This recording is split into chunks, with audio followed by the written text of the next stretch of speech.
আমরা সেনাবাহিনীকে মোটামুটি 5টি কাজ দিয়েছি আমাদের সেনা সদস্যদেরকে। একটা হচ্ছে পানিবন্দী মানুষকে উদ্ধার করা এবং আশ্রয় কেন্দ্র স্থাপনের বেসামরিক প্রশাসনের সহায়তায় আশ্রয় কেন্দ্র স্থাপনের মাধ্যমে তাদেরকে অবস্থানের ব্যাপারটা নিশ্চিত করা।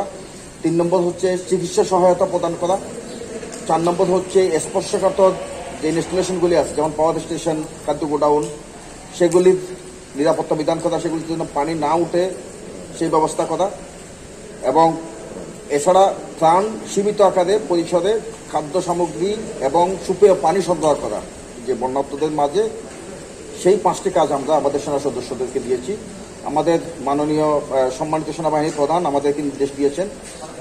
আমাদের প্ল্যানটা দুপুর 12টা থেকে বন্ধ করে দিয়েছি। আমাদের আন্ডারগ্রাউন্ড গ্রাউন্ডে প্রচুর, আমাদের এনআরজিপি লিমিটেড 50 মেগাওয়াট বিদ্যুৎ কেন্দ্র দুপুর 12টা থেকে বন্ধ করা হয়েছে।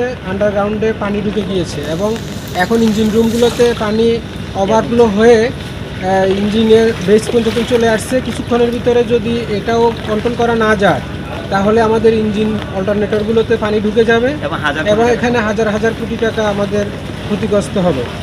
এবং এখন যদি আমাদের উৎপাদন বন্ধ আছে, এর ভিতরে পানি যদি না কমে তাহলে আমাদের উৎপাদন বন্ধ থাকবে। এখন আমাদের এখানে সবাই, আমাদের কর্মচারী কর্মকর্তা যারা আছে সবাই মিলে একসাথে আপ্রাণ চেষ্টা করতেছে কোনো রকমের পানিগুলো বালি বস্তা দিয়ে কোনো রকম পানি ঠেকানো যায় কিনা, সেভাবে আমরা আপ্রাণ চেষ্টা চালিয়ে যাচ্ছি। সকালে 12টার দিকে প্ল্যান্ট শাটডাউন দিয়ে দিচ্ছি, যেহেতু পানি ঢুকছে, পানি ঢুকলে বিদ্যুতের লাইনে শর্ট সার্কিটের ইঞ্জিনিয়ার ড্যামেজ হতে পারে। এই জন্য আমরা এটা বন্ধ করে রাখছি।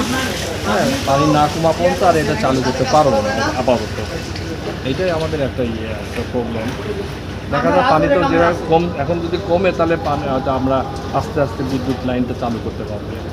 প্ল্যান্ট এখন শাটডাউনে আছে। এখন কিছু কিছু আছে, কিছু কিছু জায়গায় লাইনে নাই। মানে এখন পর্যন্ত কোনো দুর্ঘটনা ঘটার এরকম কোনো খবর পাইছেন? আর আমরা তো মোটামুটি এক সাইড দেখলাম বিদ্যুৎ আছে, আবার এদিকে দেখলাম অনেকের জায়গায় বিদ্যুৎ নাই, এরকম অবস্থা।